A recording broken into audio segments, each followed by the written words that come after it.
10 Best Quotes Film The Birds, 1963.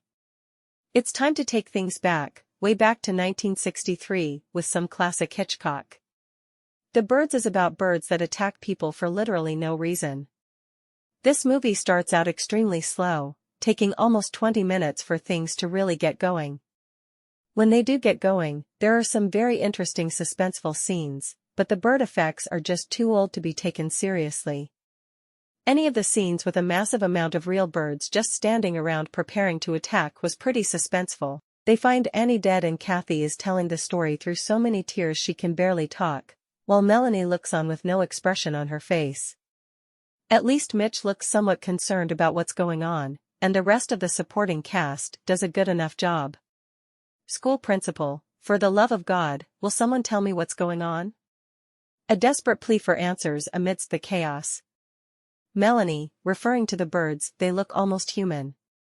This quote blurs the line between nature and something more sinister. Final shot, Melanie's screaming face with birds in the background, a powerful image that leaves the audience with a sense of dread and the unknown future. I have never known birds of different species to flock together. The very concept is unimaginable. Why, if that happened, we wouldn't stand a chance.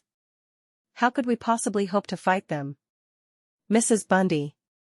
I think you're the cause of all this. I think you're evil. Evil. Melanie Daniels. I wish I could understand what you're saying. I wish I could believe that you know what you're talking about, but I don't.